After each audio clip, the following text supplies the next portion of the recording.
BRS ఎమ్మెల్యేలు కాంగ్రెస్ పార్టీలో చేరడంపై స్పందించారు ఆ పార్టీ నేత హరీష్ రావు. ఎమ్మెల్యేలు ఉన్నా వెళ్లినా బీఆర్ఎస్ కు నష్టం లేదని అన్నారు. వైఎస్ హయాంలోనూ తమ ఎమ్మెల్యేలను లాక్కున్నారని, కానీ బీఆర్ఎస్ ను మాత్రం ఏం చేయలేకపోయారని అన్నారు. గూడెం మహిపాల్ రెడ్డికి బీఆర్ఎస్ ఏం తక్కువ చేసిందని ప్రశ్నించారు హరీష్. బీఆర్ఎస్ నుంచి మహిపాల్ రెడ్డి 3 సార్లు ఎమ్మెల్యేగా గెలిచారని తెలిపారు. ఎంతమంది ఎమ్మెల్యేలు వెళ్లిపోయినా బీఆర్ఎస్ కు వచ్చిన నష్టం ఏమీ లేదన్నారు. కార్యకర్తలు, ప్రజలే బీఆర్ఎస్ కు ముఖ్యమన్నారు. ఆ రోజు చాలా మంది ఇది వస్తుందా తెలంగాణ అనుకున్నారు. కానీ కేసీఆర్ గారు పోరాటం చేసి 14 ఏళ్లు శ్రమించి తెలంగాణ రాష్ట్రాన్ని సాధించారు. ఆ ప్రక్రియలో కూడా ఇలాంటి కుట్రలు జరిగినాయి. రాజశేఖర రెడ్డి గారు గతంలో ముఖ్యమంత్రిగా ఉన్నప్పుడు ఇదే విధంగా మన ఎమ్మెల్యేలను చాలా మందిని తీసుకున్నారు. 12 మంది ఎమ్మెల్యేలను తీసుకున్నారు. ఇంకా అయిపోయింది బీఆర్ఎస్ పార్టీ అనుకున్నారు. ఎమ్మెల్యేలు పోయినంత మాత్రాన బీఆర్ఎస్ పార్టీ పని అయిపోలేదు. ఎమ్మెల్యేలు ఉన్నా పోయినా కార్యకర్తలు ఉన్నారు, ప్రజలు ఉన్నారు, మంచి నాయకత్వం మన బీఆర్ఎస్ పార్టీకి ఉంది. అప్పుడు కూడా ఇట్లాంటి కుట్రలే చేసిండ్రు. అయిపోయింది అన్నారు. అయిపోయింది అన్నోళ్ళే కాలగర్భంలో కలిసిండ్రు తప్ప బీఆర్ఎస్ పార్టీ మాత్రం నిలబడ్డది. ఇట్లా చాలా కుట్రలు, చాలా ప్రయత్నాలు జరిగినాయి. కానీ ఈ కుట్రలు ఏవి కూడా అవి ఫలించలేదు. అంతిమంగా న్యాయం గెలిచింది, ధర్మం గెలిచింది. బీఆర్ఎస్ పార్టీ అద్భుతమైనటువంటి పాలనను తెలంగాణ ప్రజలకు అందించింది. ఇవాళ రాష్ట్ర ప్రజలందరూ కూడా చూస్తూ ఉన్నారు. రాష్ట్రంలో ఏం జరుగుతుందో కూడా చూస్తూ ఉన్నారు.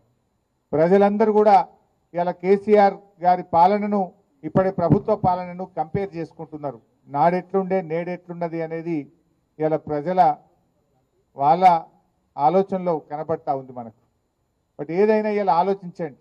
మహిపాల్ రెడ్డి గారికి పార్టీ ఏం తక్కువ చేసింది?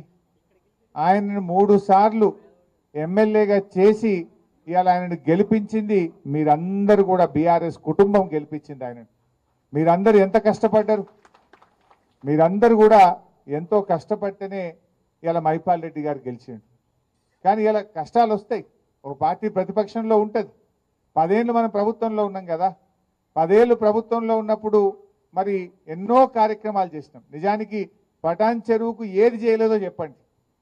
ఏది అడిగితే అది పటాన్ చెరువుకు అడగడమే తడువుగా జీవోలు తెచ్చిచ్చినాం. పటాన్ చెరువుకు కొత్త మండలాలు కానీ, మన మున్సిపాలిటీలు కానీ, త్రాగునీరు కానీ, రహదారులు కానీ, అండర్ గ్రౌండ్ డ్రైనేజ్ కానీ, మార్కెట్లు కానీ, స్టేడియంలు కానీ, కాలేజీలు కానీ, ఎన్నో రకాలుగా పటాన్ చెరువుకు నిధుల వరద ఒక ప్రవాహంలాగా అందించాం.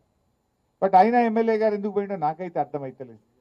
నేను ఇవాళ మీకు చెప్పేది ఒకటే, గూడెం పోయినా గుండె ధైర్యాన్ని మీరు కోల్పోకండి. మేమున్నాం మీకు. గూడెం పోయినంత మాత్రాన్ని ఎవరు గుండె ధైర్యం కోల్పోవాల్సిన అవసరం లేదు. బీఆర్ఎస్ పార్టీ మీకు అండగా మేమందరం కూడా మిమ్మల్ని కాపాడుకుంటాం. ఎవరైతే ఎమ్మెల్యేలు ఇలా పార్టీ మారినరో వాళ్ళు మాజీలు అయ్యేదాకా నిద్రపోయేది లేదు, వాళ్ళని వదిలిపెట్టేది లేదు. ఇలా ఖచ్చితంగా వాళ్ళు ఏదో రోజు మాజీ కావాల్సిందే. వాళ్ళని మాజీ చేసేది ఖాయం. ఆయనకు మనసు ఎట్లొచ్చింది మహిపాల్ రెడ్డికి?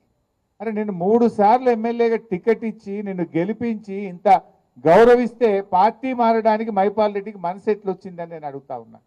ఇది న్యాయమా అని నేను అడుగుతా ఉన్నా. ఇది నీకు తగునా అని నేను అడుగుతా ఉన్నా. ఒక తల్లిలాగా పార్టీ నిన్ను దగ్గర తీసుకున్నది. ఆనాడు వైసీపీలో నీకు అవకాశం రాక ఇబ్బంది పడితే గుండెకు హత్తుకొని నిన్ను టికెట్ ఇచ్చి గల్లీ గల్లీ తిరిగి ఇవాళ గెలిపించుకొని